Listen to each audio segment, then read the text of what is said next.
evaluation of modern American culture, no Texan will for 1 minute concede that the role of his state is less than primary as far as our times go.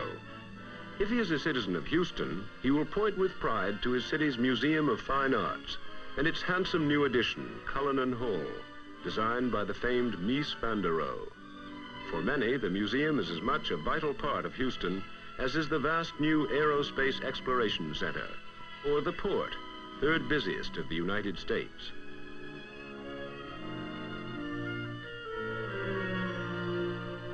But to the Houston Museum's director, James Johnson Sweeney, internationally respected as an art critic and historian, the modern cultural life of the American Southwest is part of a much older story, one which is still unfolding. Sweeney had lately been especially concerned with those pre-Columbian cultures existing south of the Rio Grande and even north to Texas and beyond, long before the first Spaniards reached America. He had been particularly stirred by his study of the work of the archaeologist Matthew Stirling, an energetic and enlightened explorer of the region of Veracruz and Tabasco on the Gulf of Mexico. Nearly 2 decades ago, Stirling had unearthed, with other treasures, several huge sculptured basalt heads, monuments unlike anything found on the American continent. They were relics of the Olmec culture, which about 500 BC had its centers at La Venta, Tres Zapotes, and San Lorenzo in the Isthmus of Tehuantepec. These strong, masterful works seem to Sweeney to bear a similar relation to the finest of later pre-Columbian art as the work of Giotto to that of Leonardo da Vinci. On visits to the Mexican capital bearing official introductions from Houston and Washington, Director Sweeney had received the cooperation of the American ambassador and through him established a cordial working relationship with Dr. Eusebio Davalos Hurtado, director of the National Institute of History and Anthropology in Mexico City. To Dr. Davalos, Sweeney disclosed his plan to give in Houston an exhibition illustrative of the Olmec tradition. On the whole, this would seem quite feasible, said the Mexican official. But to Sweeney, it appeared essential to have one of the gigantic heads as well. Dr. Davalos demurred, warning that such museums as had them might be loath to let them go, but followed this with a constructive suggestion. How about Monument Number 2, which was still somewhere at San Lorenzo? The idea caught Sweeney's interest at once. It was in search for San Lorenzo and for this lost head of the Olmecs that I started out by helicopter over the Veracruz backcountry a few weeks after my conversations with Dr. Davalos. The helicopter supplied by Petróleos Mexicanos was a godsend. The only normal access to the San Lorenzo area is by burro path or shallow river, avenues of travel used by the Olmecs themselves thousands of years ago. By air, one could hope to get a look at the head in a day rather than a week. But the bearings we had were those taken on the ground long ago, not easy to reconcile to those of the helicopter's compass. Best thing seemed to be to land at the village of Tenochtitlan, a sizable one for the region, and see who could direct us to San Lorenzo. The pilot, Captain Castellanos, went for information, while villagers gathered round to marvel at the helicopter. Their faces mocked them as descendants of an ancient race. We hurried, and the colossal head had to be found before night fell. Since Matthew Stirling's discovery and the removal of several fine pieces from San Lorenzo, the jungle had covered most traces of the diggings.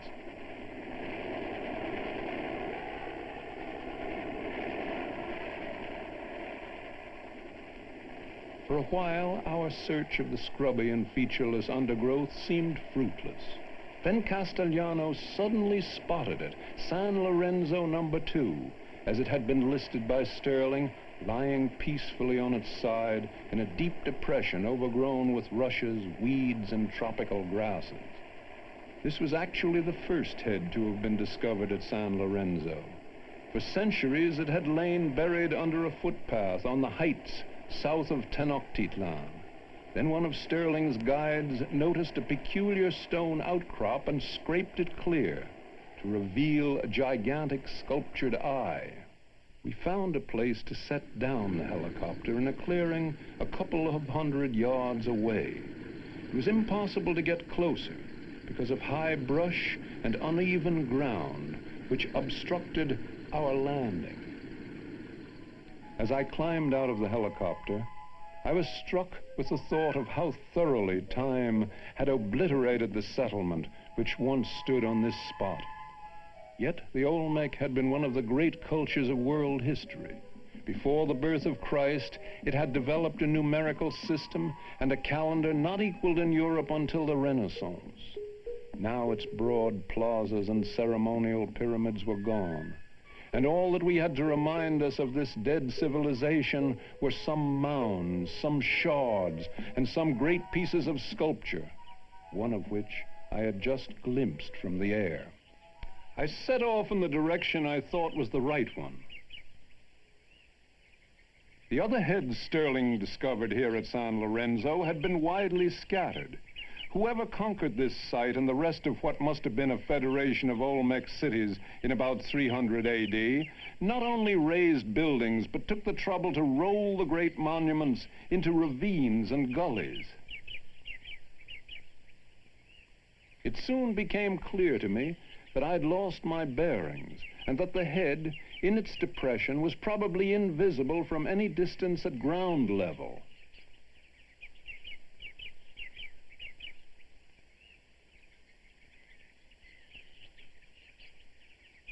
Returning to Captain Castellanos, I asked him to go up again in the helicopter, locate the head from the air, and hover over it. As he took off, I plunged again into the tangle of high grass and brush. Fortunately, it was dry underfoot, but the going wasn't easy. Prudent friends had advised wearing high, heavy shoes, what Mexicans called botas mineras, or miner's boots, as a precaution against snakes, but I saw none on this trip at least.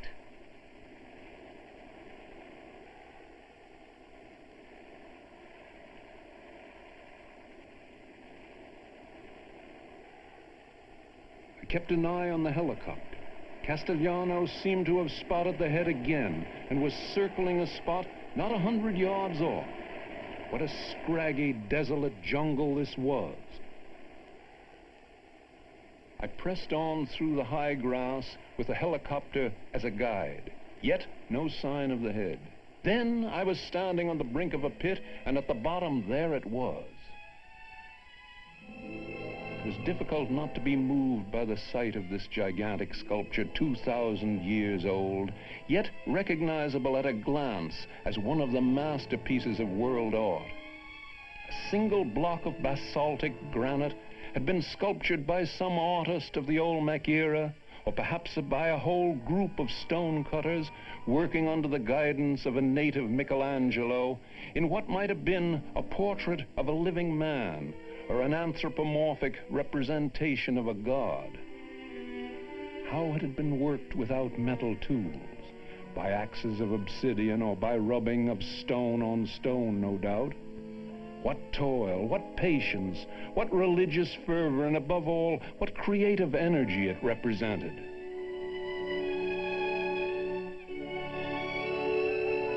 As I tramped back to the aircraft, question on question ran through my head. Would the Mexican government give permission to take the stone to Houston? Could we find other pieces needed to make up a comprehensive exhibition of Olmec art?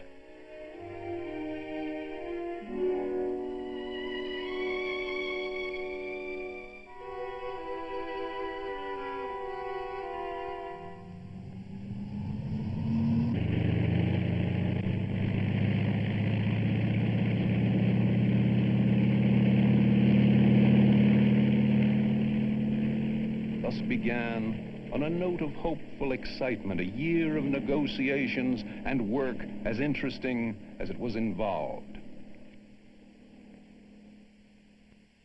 Back in Houston, the dossier on the Olmec show kept piling up, and phone calls with it. Through Dr. Davalos, and with the support of the Mexican National Council of Tourism, now headed by former President Miguel Alemán, channels were cleared for the Houston Museum to borrow other elements for the exhibition. Most would come from Jalapa, capital city of the state of Veracruz. This was to be my first stop on the next trip to Mexico. Jalapa is a tranquil, flowered city whose cathedral harks back to Spanish colonial days.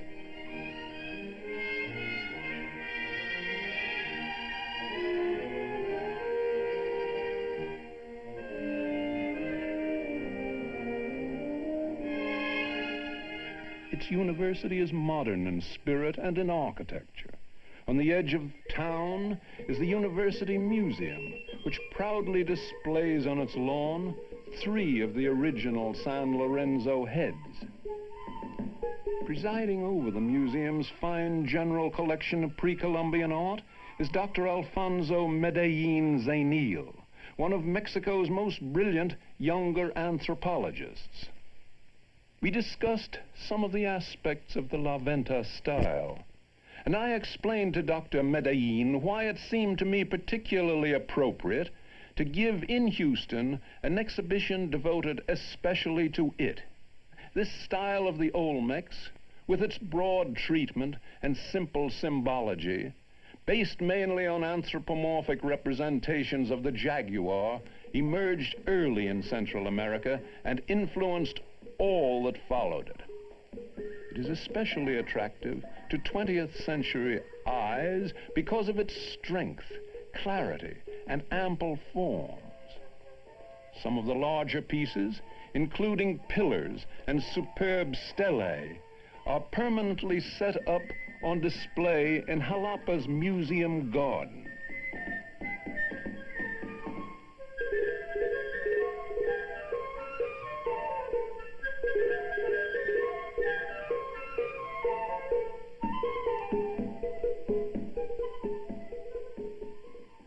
At the museum in Jalapa, Sweeney was able to take some positive and detailed steps in organizing the future Olmec exhibit. He and Dr. Medellin spent an afternoon drawing up a list of art objects to be sent to Houston on loan from Mexico. They discussed problems of protocol and procedure, and Dr. Medellin promised all possible help toward getting the great head, the most important piece of all, out of San Lorenzo. A few weeks later, Senor Moreno of the National Tourist Council in Mexico City called Sweeney in Houston, asking him to fly to Coatzacoalcos as soon as possible. The plan for the Navy to build a road into the jungle had been approved, and work had already begun.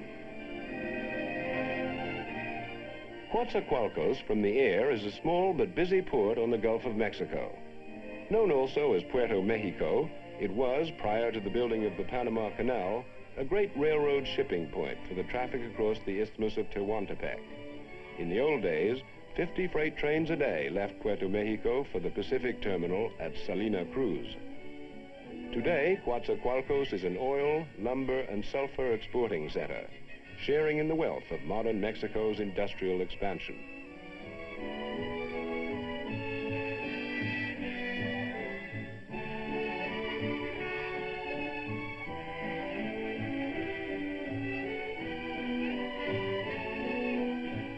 There are reminders of Texas, too, in Coatzacoalcos, where shrimp boats, fishing the Gulf, often stop for ice or supplies.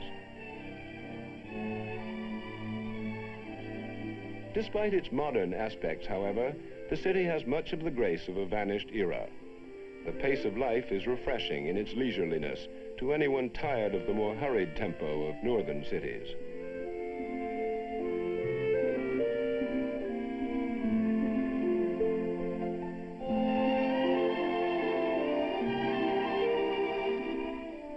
Local traffic is held down in speed by distinctive rows of iron studs across the roadway.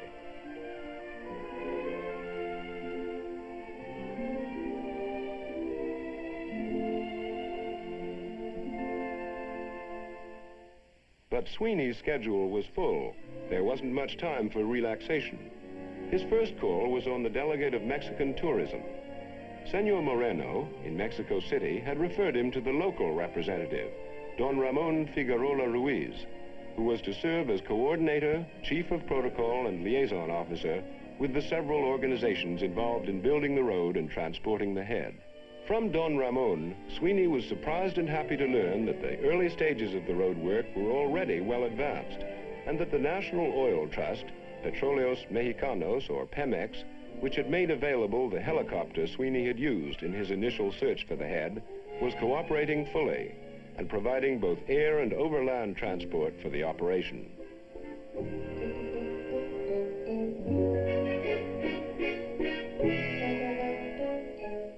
It was to the Pemex office that Sweeney made his next visit, accompanied by Don Ramon. Senor Dominguez, chief engineer for Pemex in the southern part of Mexico, was reassuring as to the chances of getting the road built and the head to dockside in time for the Houston exhibition. He suggested that Sweeney's next call be made at Naval Headquarters on the officer who had been specially ordered to Coatzacoalcos to engage and oversee the contractors working on the road for the Ministry of Marine.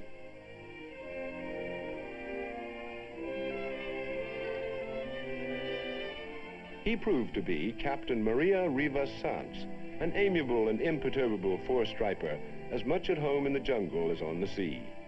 Captain Rivas and Sweeney traced the route the head would take once it could be brought to a paved road, and discussed where it would be loaded on shipboard for the trip to Texas. The road under construction, which would be over 28 miles long on completion, had at that moment been cleared from Ojapa along a primitive existing mule track to a hamlet called Loma Central. It was there they agreed to meet the next day, so that Sweeney could see for himself the progress already made. Next day, the captain and Alex Aarons, one of the contractors, were on the job at daybreak.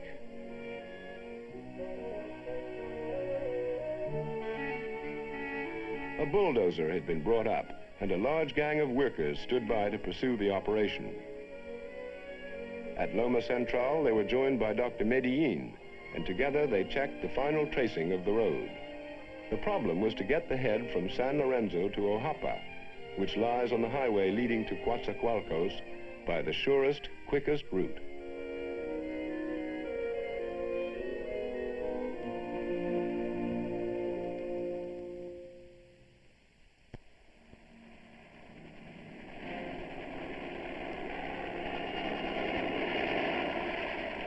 I arrived at Loma Central by helicopter, the same that had originally taken me from San Lorenzo, and learned from the men in charge that the work was going ahead with all possible speed. Word had been passed to the construction gang that it was a matter of national concern to see that the San Lorenzo site was reached and the head trucked out before the spring rains would make the road impassable. Naturally, there was neither time nor need for the construction of a superhighway, but over 28 miles of solid road had to be bulldozed out and roughly graded. Hundreds of trees were removed, thousands of tons of earth shoved aside, and 2 streams of some consequence had to be crossed. Along the first part of the route, the project called for widening an existing track. In other places, the road cut across virgin territory. The bulldozer plunged into the jungle, followed by machete men, who widened the road and cleared away intruding branches. None of the trees was very large, and there was not much trouble in pushing them over, since they were lightly rooted in the sandy alluvial soil. Work on our project proceeded rapidly. Within 5 days, the road had been driven through from Loma Central nearly to San Lorenzo.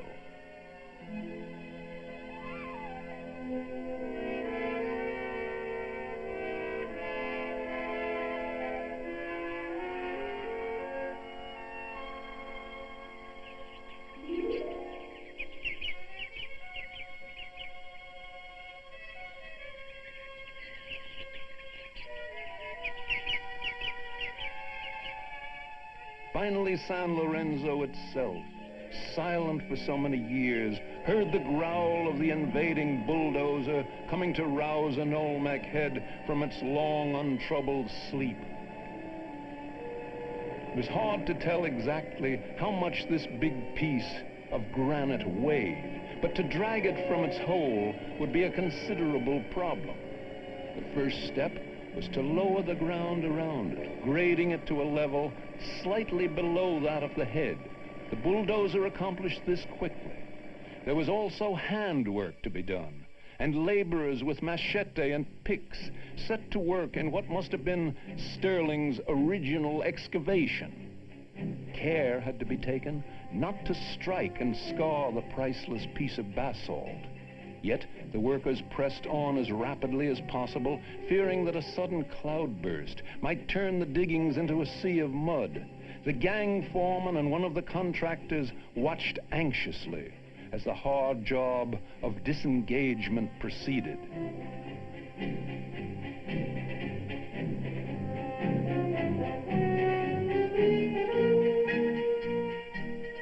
Now we were going deeper than where Stirling had left off his digging, and I watched carefully for any traces of archaeological interest that might turn up.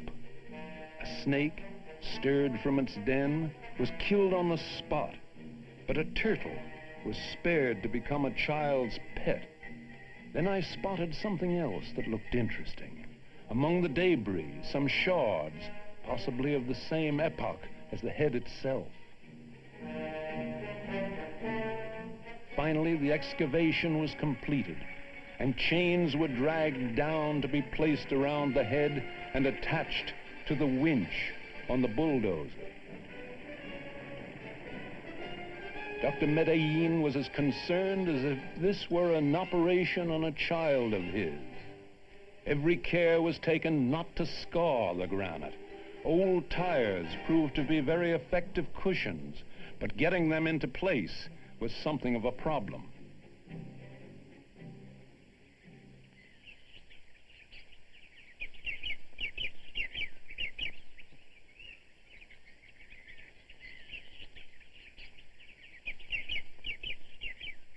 Some people from a village nearby watched silently. They could have felt a sense of loss as this grandiose relic of their ancestors, whose presence in their area had somehow set them apart from other Mexicans, was to be taken away. The indefatigable bulldozer, having cut the road so many miles through the jungle, now was set in place with its winch to drag the enormous block of stone out of the earth. We all watched in silence as the last known Olmec head, still in situ, was dragged from the spot it had occupied for 1,000 years, ever since conquerors, perhaps the Toltecs, had so rudely overturned it and the ancient civilization which it represented.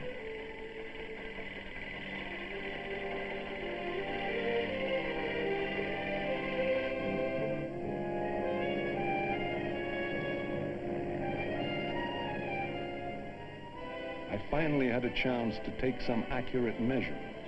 The length was a full 8 feet 10 inches, which tallied with Matthew Stirling's report and proved this to be one of the 2 largest Olmec heads discovered. We estimated from its measurements that the great piece of basalt must weigh over 16 tons. No sooner had we done this than the chain parted, justifying our calculations. While workers fitted a heavier cable, I thought, what a fantastic feat it must have been for the Olmecs to have dragged this enormous sculpture here in the first place, 2,000 years ago. Their basalt quarries were on the Gulf Coast, 35 miles away. I could imagine the difficulties involved in floating and dragging these huge blocks of stone inland to such sites as San Lorenzo with only human labor.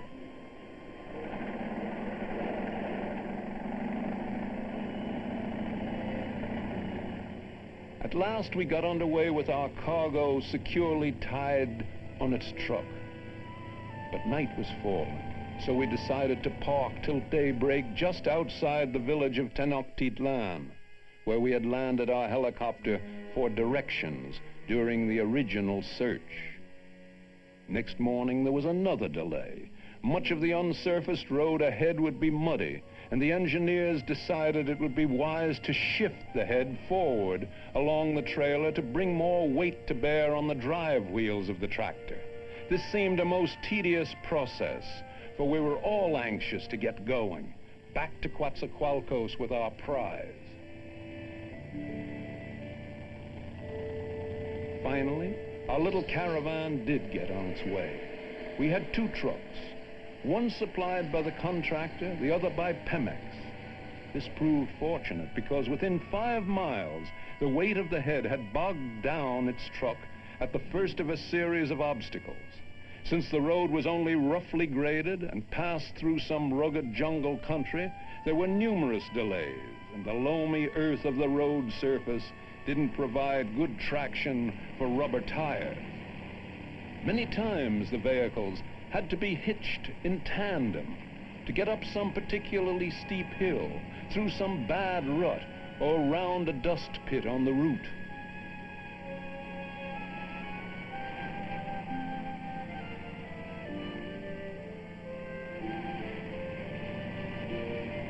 Two considerable streams had to be crossed.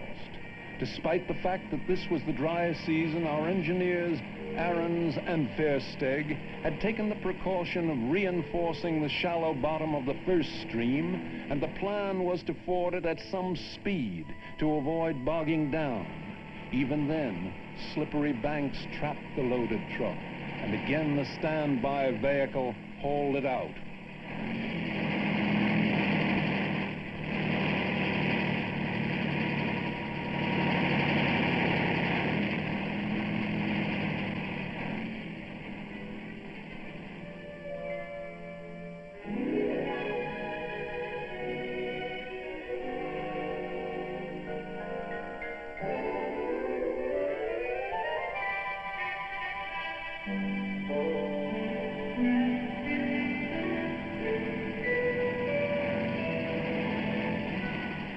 Campesinos along the way stopped whatever they were doing and watched, fascinated and troubled by the passage of the Olmec monument.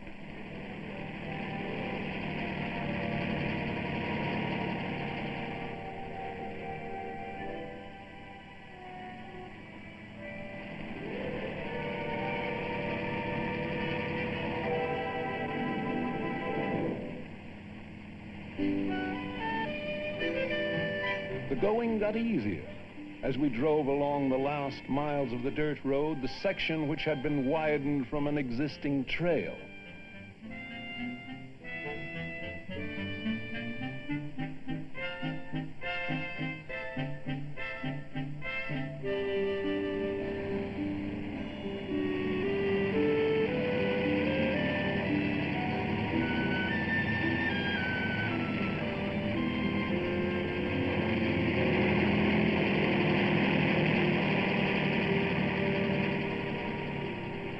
Then we reached the railroad tracks just outside Ojapa, the first sign of modern civilization, and a reminder of the former traffic between Atlantic and Pacific across the Isthmus of Tehuantepec, which earlier in the century had done so much to bring prosperity to the state of Veracruz.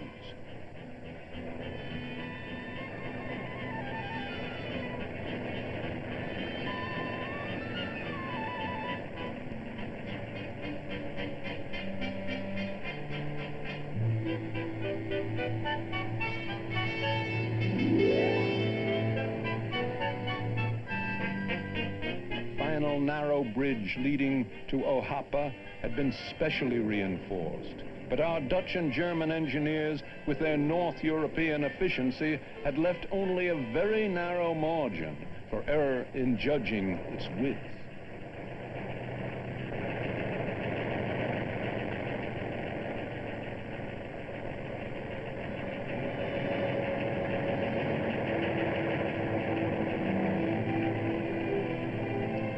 At last we had reached the paved road. The hardest part of the job was over, and as I watched the laden truck roll off on the solid macadam, it was with a feeling of relief that I realized the difficult process of removal was complete. The Mexican government had accomplished as a friendly gesture to an American museum in a few weeks what I had feared would take many months. Now the Olmec head was safely on its way, and there was no longer doubt that it would reach Houston in time to serve as a symbol for our exhibit. Out of Ohapa, we set off on the fine highway leading east toward Acayucan, Minatitlan, and the coast.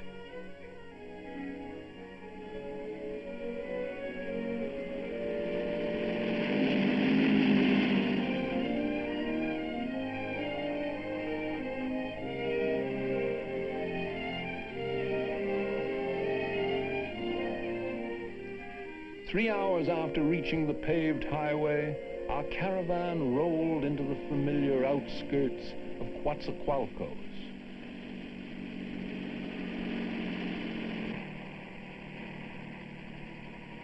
I stayed with the head as it was driven through the town and on into the free port. Here it was inspected at the customs, a mere formality, then driven onto dockside to await the ship which would take it to Texas.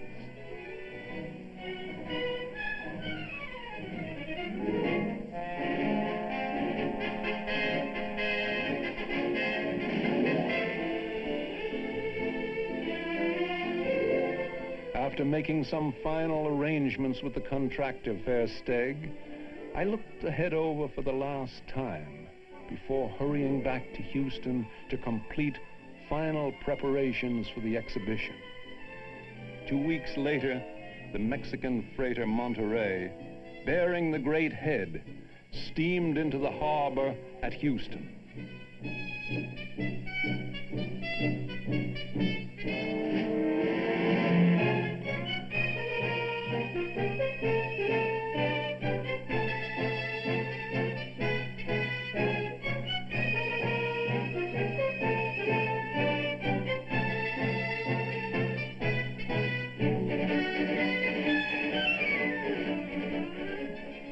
It was 6 in the morning when she tied up at the pier, but I was waiting. I found myself on the pier with the first teams of longshoremen as they were mustering for the unloading. As I mounted the gangway, it was with one final anxiety. Had the head been carefully handled in transit? Had it suffered in any way? But the Monterey's captain was completely reassuring. Our prize was safe down in the hold, waiting only for the Houston longshoreman to throw back the hatch and the heavy crane to lift it out.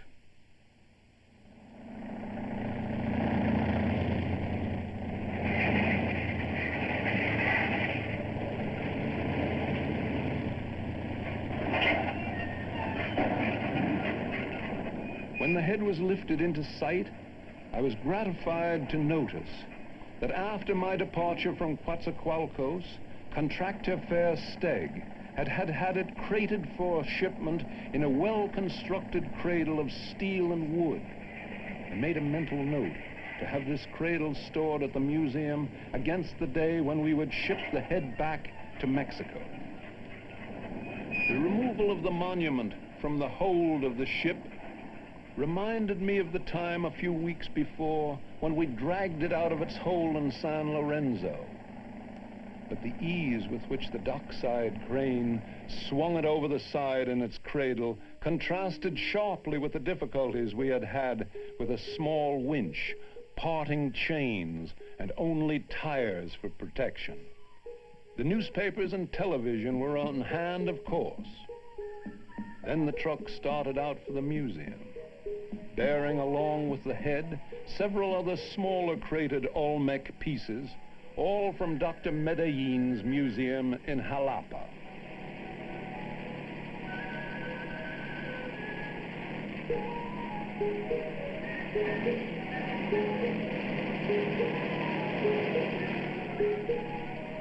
I followed to watch with a quiet but very real satisfaction its progress through downtown Houston. As the head wheeled through the streets, its firm visage emphasized by the soft light of a Texas morning, I noticed how little its monumentality seemed diminished, even alongside our high, modern buildings.